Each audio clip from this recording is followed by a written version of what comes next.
हमारे साथ रुकने कौमी असम्बली आसिया तनोली साहिबा मौजूद है।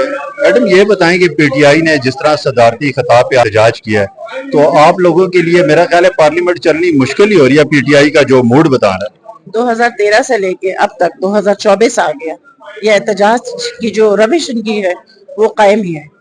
पीएमएलएन की हुकूमत हो, पीपल्स पार्टी की हुकूमत हो, या आप देख लेंगे बीच में जो हुकूमत आई उसके दौरान भी उनका यही हाल है। और उन्होंने जो हालात किए, कुछ काम वो खुद कर नहीं सकते, जो काम करने वाले उन्हें रोकते हैं। एहतजाज करें, ऐसे एहतजाज जो है जमहूरियत का हुस्न है, लेकिन हुकूमत को भी चलने दें, अपने काम में निकालें। पहले 2013 में जो एहतजाज किया था, तमाम मराहत इन्होंने हासिल की। पार्लियामेंट से 6 महीने इन्होंने तनख्वाहें वसूल की और जो चीजें इनको हासिल थी, मराहत हासिल थी, उन्होंने ले ली थी। इसके बावजूद भी वो एहतजाज पे कायम है। आज भी उनकी ये रविश है, इनको हुकूमत से गर्ज नहीं है, इनको पाकिस्तान की तरक्की से गर्ज है।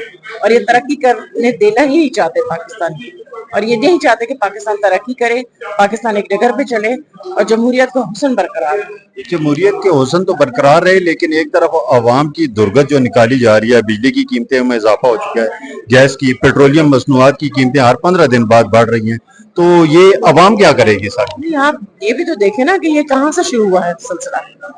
ये कहाँ से सिलसिला शुरू हुआ? 2018 से लेके शुरू हुआ। 2013-17 में तो ये हालात नहीं थे। 2013-17 में तो आपने ये चीजें नहीं देखी थी। लोड शेडिंग का खात्मा हुआ, दहशतगर्दी का खात्मा हुआ, पेट्रोल के प्राइसेस कम हुए, गोल्ड के प्राइसेस कम हुए, मईशत का इस्तेहकाम हुआ। ये सारी चीजें उस वक्त हम छोड़ के गए थे। जो 2018 की हुकूमत आई, उस दौर में जो कुछ हुआ, ये खमियाजा आज हमारी हुकूमत भी भुगत रही है और हमारी अवाम भी भुगत रही है। कौन देगा इसका हिसाब?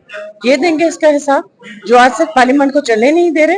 वो किसी तौर पे नहीं चाहते कि पाकिस्तान एक जगह पे चले, पाकिस्तान एक तरक्की याफ्ता मुल्क में शामिल हो। वो नहीं चाहते कि पाकिस्तान एक मजबूत मुल्क बने। तो हम तो यही कहते हैं कि पाकिस्तान को इंशाअल्लाह ताला मजबूत पाकिस्तान होना चाहिए।